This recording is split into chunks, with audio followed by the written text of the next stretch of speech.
أعوذ بالله من الشيطان الرجيم. قل هذه سبيلي أدعو إلى الله على بصيرة أنا ومن اتبعني وسبحان الله وما أنا من المشركين. شهر رمضان الذي أنزل فيه القرآن هدى للناس وبينات من الهدى والفرقان فمن شهد منكم الشهر فليصمه ومن كان مريضا أو على سفر فعدة من أيام أخر يريد الله بكم اليسر ولا يريد بكم العسر ولتكملوا العدة ولتكبروا الله على ما هداكم ولعلكم تشكرون. السلام علیکم ورحمۃ اللہ وبرکاتہ. الحمد للہ رب العالمین والصلاة والسلام على رسوله الامین وعلى آلہ وصحبہ اجمعین. اما بعد. عن ابی ہریرہ رضی اللہ عنہ انہ قال قال رسول اللہ صلی اللہ علیہ وسلم رغم انف رجل دخل علیہ رمضان ثم انسلق قبل ان یغفر له. رواہ الترمذی وصححہ الالبانی. معزز حاضرین اور پردہ نشین خواتین اسلام، نبی کریم صلی اللہ علیہ وسلم رمضان مبارک کی آمد پر صحابہ کرام کو مبارکبادی اور خوشخبری دیا کرتے تھے. تو لہٰذا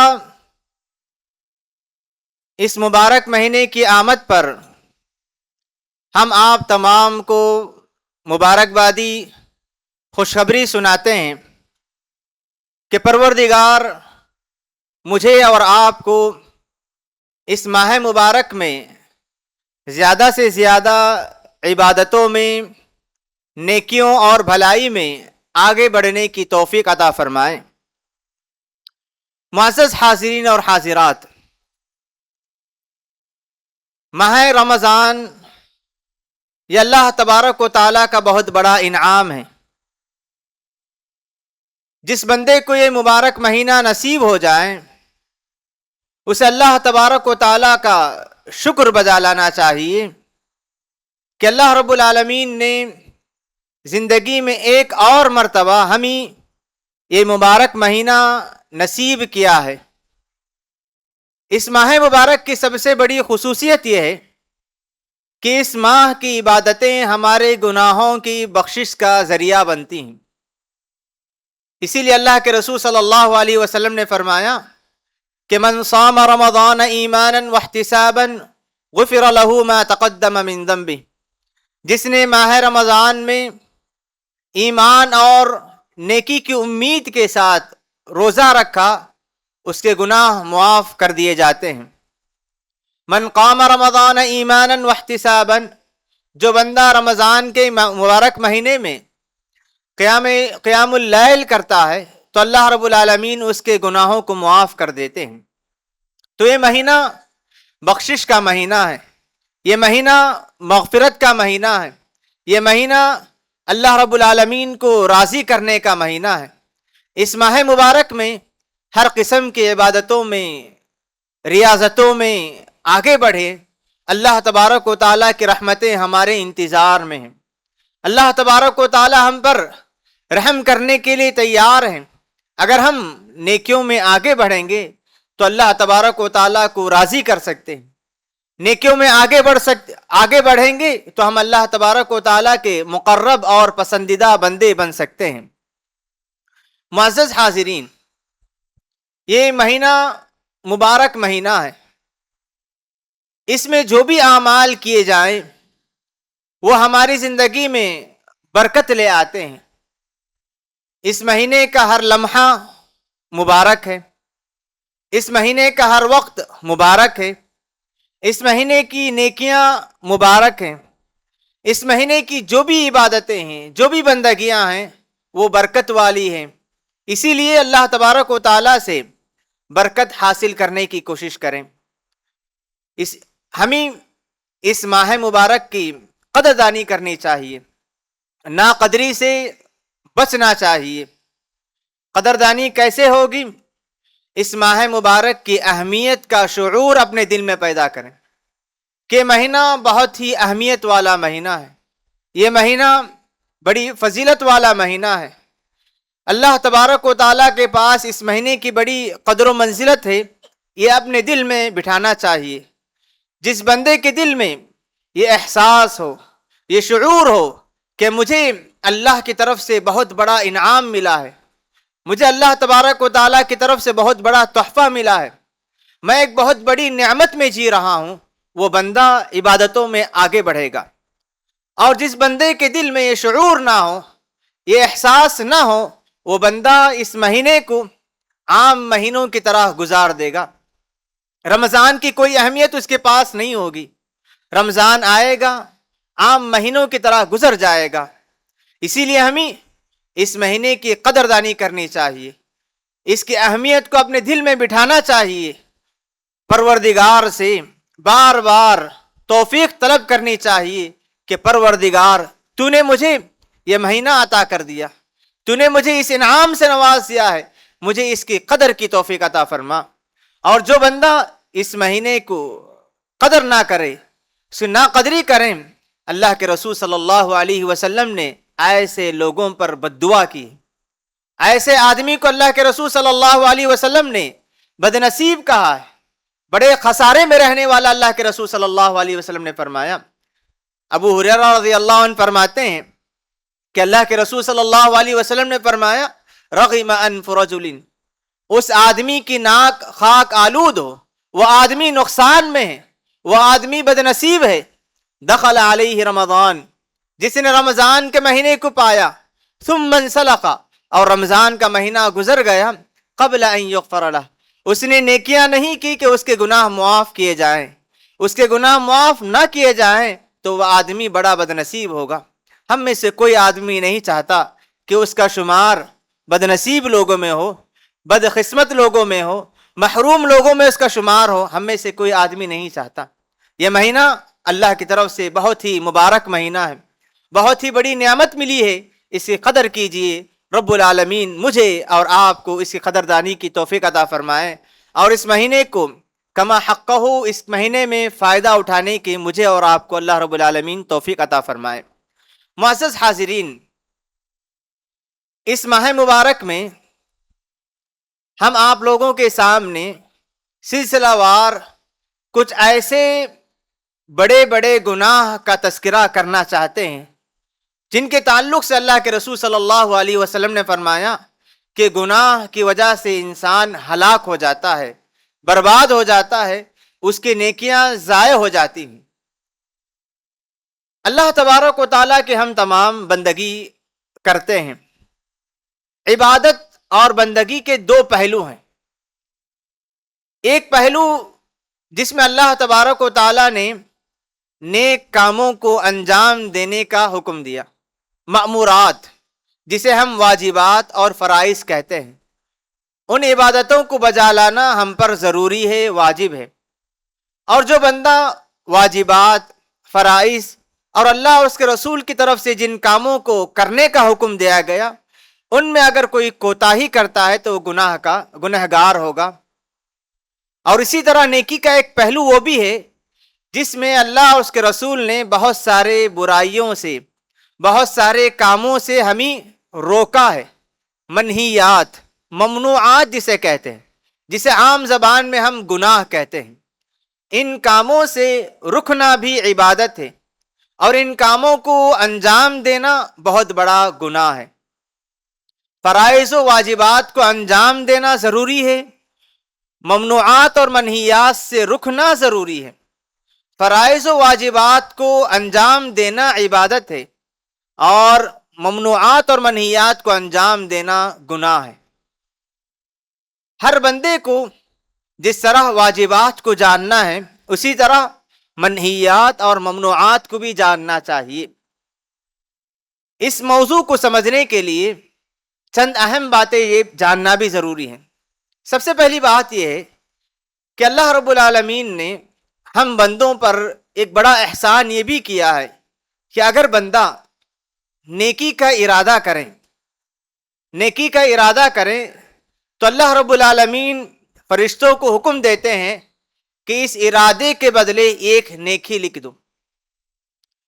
ارادے کے بعد وہ نیکی انجام دیتا ہے تو اس کی نیت اور اخلاص کے حساب سے اللہ تبارک و تعالی ایک نیکی سے لے کر 700 نیکیاں اسے عطا کرتے ہیں۔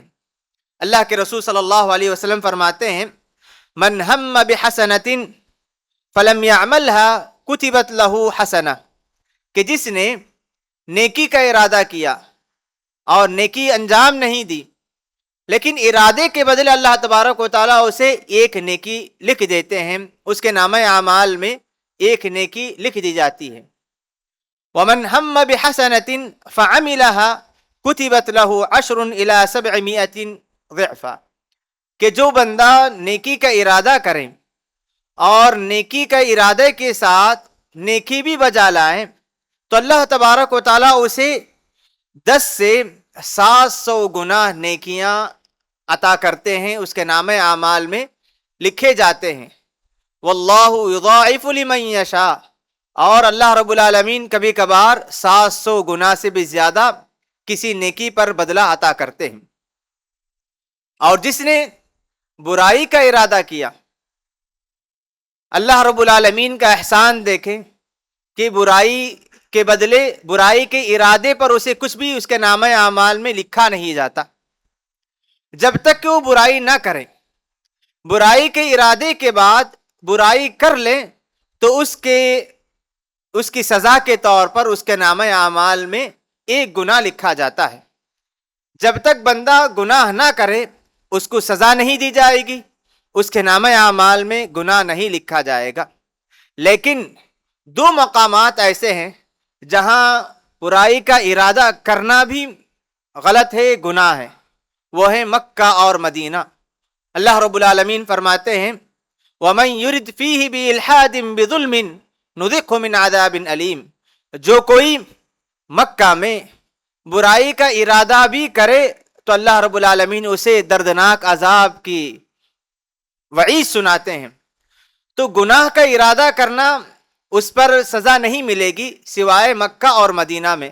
اللہ کے رسول صلی اللہ علیہ وسلم نے مدینے کو بھی حرم قرار دیا، تو مکہ اور مدینے میں اگر کوئی بندہ برائی کا ارادہ بھی کرتا ہے تو اللہ رب العالمین اس کو سزا دیں گے، اس کے نامہ اعمال میں گناہ لکھا جائے گا۔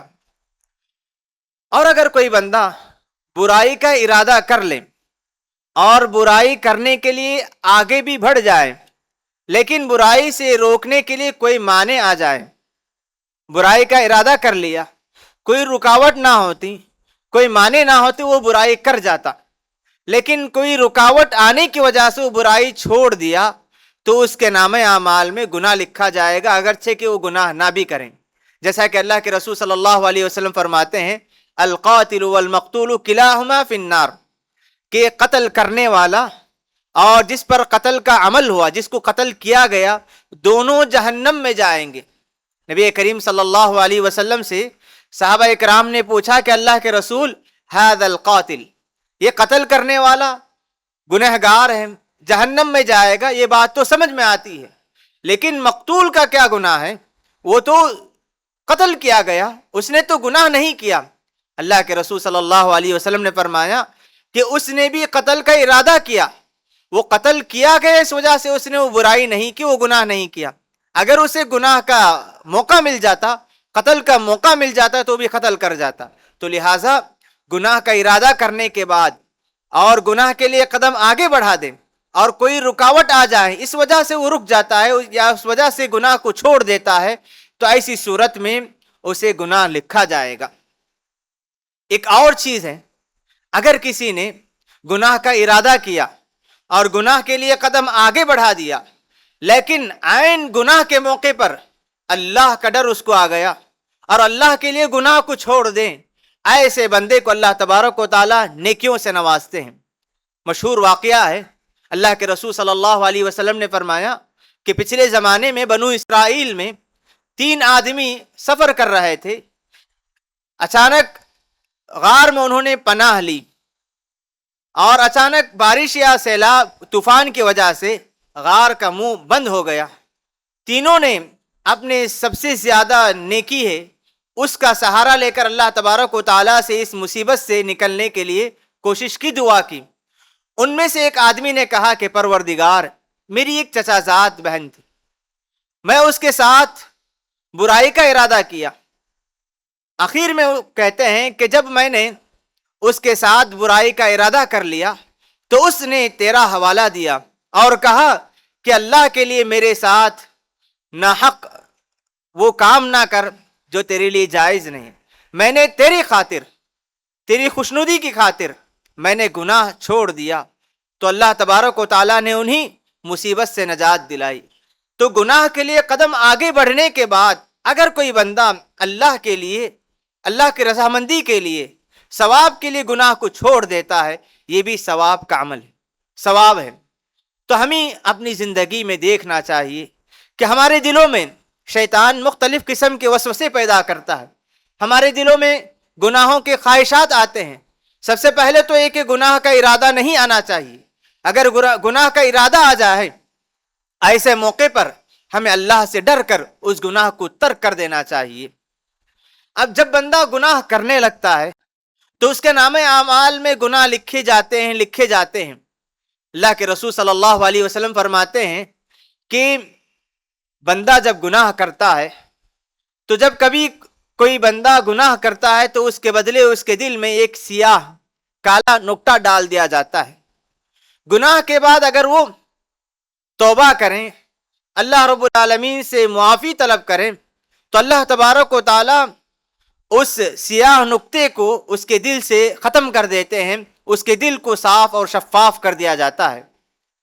اگر کوئی بندہ گناہ پر گناہ کرتا جائے تو ہر گناہ کے بدلے اس کے دل پر سیاہ نقطے لگائے جاتے ہیں یہاں تک کہ اس کا دل سیاہ ہو جاتا ہے۔ نیکیوں کو قبول کرنے، نیکیوں میں آگے بڑھنے، نیکیوں کا جذبہ اس کے دل سے ختم ہو جاتا ہے اور اس کا دل زنگ آلود ہو جاتا ہے، سیاہ ہو جاتا ہے اور اس کے دل میں نیکیوں کا کوئی جذبہ پیدا نہیں ہوتا۔ اللہ نے کہا کلا بل ران علی قلوبہم ما کانوا یکسبون، ہرگز نہیں، ان کے گناہوں کی وجہ سے ان کے دلوں پر زنگ چڑھ چکے ہیں۔ جب دلوں پر زنگ چڑھ جائیں، اس دل میں نیکی کی خواہش، نیکی کی تمنا، نیکی کا جذبہ، نیکی کا شوق نہیں پیدا ہو سکتا۔ اسی لیے اپنے دل کو پاک اور صاف رکھنا چاہیے۔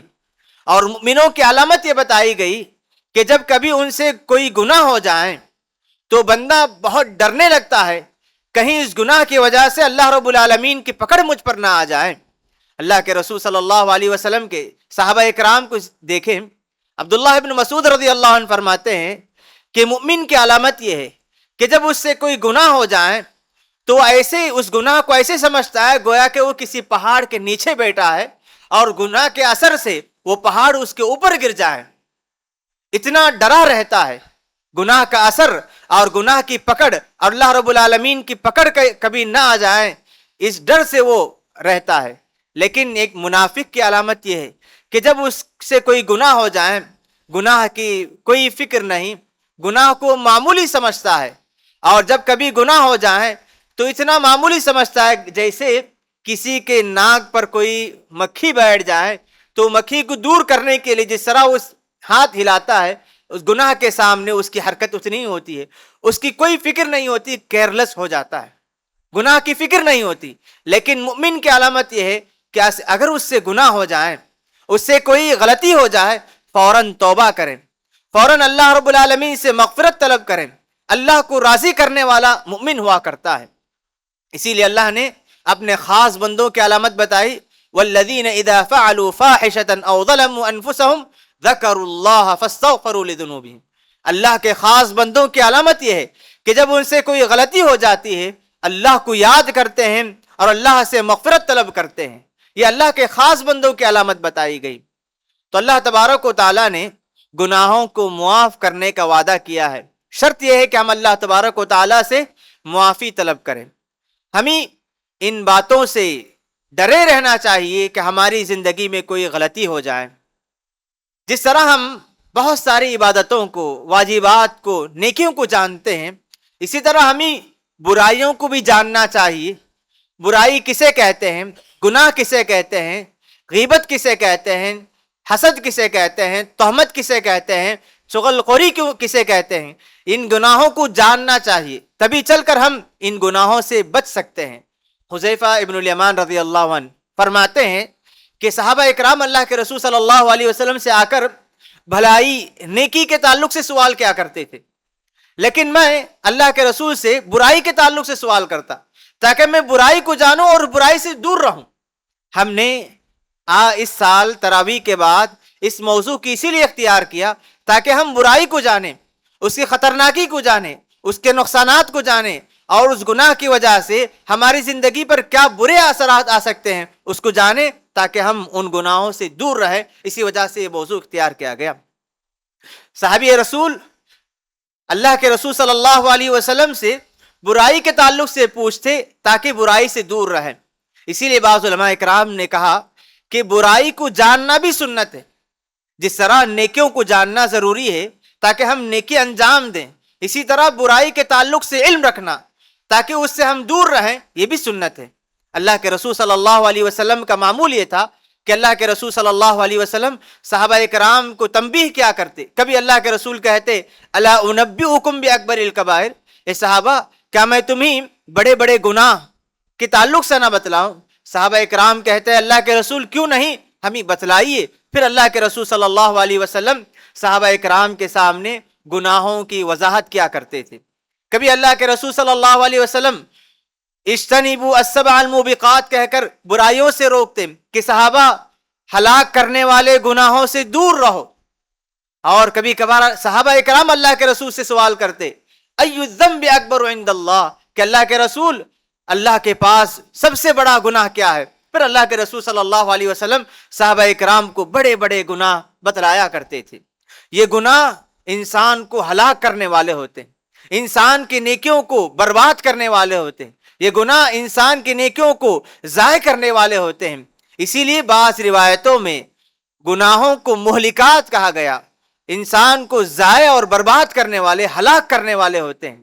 اجتنبوا السبع الموبقات، اللہ کے رسول نے فرمایا کہ صحابہ 7 بڑے بڑے گناہوں سے بچ جاؤ جو تمہیں ہلاک کرنے والے گناہ ہوتے ہیں. انسان جب برائی میں آگے بڑھتا ہے تو جس طرح نیکیاں برائیوں کو مٹاتی ہیں، اسی طرح برائیاں نیکیوں کو بھی مٹا دیتی ہیں. ان الحسنات یذہبن السیئات، کہ نیکیاں برائیوں کو مٹاتی ہیں. اگر کوئی بندہ برائیوں میں آگے بڑھے، برائی کا اثر اس قدر زیادہ ہوتا ہے کہ برائیاں نیکیوں کو کھا جاتی ہیں. تو اسی لیے ہمیں برائیوں کو جاننا ہے، برائیوں سے دور رہنے کی کوشش کرنی چاہیے. یہ اللہ تبارک و تعالیٰ نے ہم پر بہت بڑا احسان کیا کہ گناہ کی 2 قسمیں ہوا کرتی ہیں. بعض گناہ ایسے ہوتے ہیں جنہیں کبیرہ گناہ کہتے ہیں، بڑے بڑے گناہ جن کے تعلق سے اللہ نے یا رسول اکرم صلی اللہ علیہ وسلم نے لعنت بھیجی ہو کہ گناہ کرنے والے پر لعنت ہے. یا اللہ کے رسول صلی اللہ علیہ وسلم نے کہا لیس منا، کہ ہمارا اس بندے سے کوئی تعلق نہیں جس نے فلاں گناہ کیے. یا اللہ تبارک و تعالیٰ کا غضب آئے، ایسے گناہ جسے اللہ کے رسول نے کبیرہ گناہ قرار دیا ہے. ان گناہوں سے بچنے کے لیے ضروری ہے کہ ہم اللہ تبارک و تعالیٰ سے مغفرت طلب کریں، گناہ سے معافی طلب کریں. اگر کوئی بندہ گناہوں سے، بڑے بڑے گناہوں سے بچتا رہے تو جو چھوٹے موٹے گناہ جو ہماری زندگی میں ہوا کرتے ہیں وہ گناہ خود بخود دھل جاتے ہیں. ان تجتنبوا کبائر ما تنہون عنہ نکفر عنکم سیئاتکم وندخلکم مدخلا کریما۔ اللہ تعالیٰ فرماتے ہیں ان تجتنبوا کبائر ما تنہون عنہ، کہ اگر تم بڑے بڑے گناہوں سے بچ جاؤ گے، ان تجتنبوا کبائر ما تنہون عنہ نکفر عنکم سیئاتکم، جو چھوٹے موٹے جو گناہ تم سے ہو جاتے ہیں ہم انہیں معاف کر دیتے ہیں، انہیں ختم کر دیتے ہیں۔ وندخلکم مدخلا کریما، بڑے بڑے گناہوں سے بچنے کی وجہ سے اس کا بدلہ یہ ہے کہ تمہیں باعزت مقام میں داخل کیا جائے گا۔ گناہوں سے، بڑے بڑے گناہوں سے بچنے کا فائدہ یہ ہے کہ اللہ رب العالمین چھوٹے چھوٹے گناہوں کو بخش دیتے ہیں اور اس کے بدلے جنت میں مقام عطا کیا جاتا ہے۔ تو جنت میں داخلہ کے لیے، اللہ کو راضی کرنے کے لیے، اللہ تبارک و تعالیٰ کے پسندیدہ بندے بننے کے لیے واجبات میں، فرائض میں، عبادتوں میں آگے بڑھنا ہے۔ اسی طرح منہیات میں، ممنوعات میں، گناہوں سے، معصیتوں سے بھی دور رہنا ضروری ہے۔ اللہ کے رسول صلی اللہ علیہ وسلم نے احادیث میں اور قرآن مجید میں بہت سارے گناہوں کے تعلق سے باتیں آئی ہیں کہ فلاں گناہ بہت بڑا گناہ ہے، فلاں گناہ کے تعلق سے اللہ کے رسول صلی اللہ علیہ وسلم نے کہا کہ اس گناہ کے بدلے یہ سزا دی جاتی ہے، یہ گناہ اس کے نقصانات یہ ہیں، اور اس گناہ سے معافی طلب کیسی کرنی چاہیے، یہ ساری باتیں اللہ کے رسول صلی اللہ علیہ وسلم نے ہمیں بتلائی ہیں۔ ہم آئندہ درس میں آپ کے سامنے ہر روز ایک یا دو گناہ کے تعلق سے تفصیل کے ساتھ بتائیں گے کہ گناہ کیا ہے، اس گناہ کی تعریف، گناہ کے نقصانات اور اس گناہ سے بچنے کا طریقہ، یہ ساری باتیں آپ کے سامنے آئیں گی۔ رب العالمین سے دعا ہے کہ پروردگار مجھے اور آپ کو ہر قسم کے گناہوں سے دور رہنے کی توفیق عطا فرمائے۔ رب العالمین رمضان کے مبارک مہینے میں ہم تمام کو ہر قسم کی نیکیوں میں آگے بڑھنے کی توفیق عطا فرمائے، ہر قسم کے گناہوں سے دور رہنے کی توفیق عطا فرمائے۔ اقول قولی ھذا واستغفر اللہ لی ولکم ولسائر المسلمین من کل ذنب فاستغفروہ انہ ھو الغفور الرحیم۔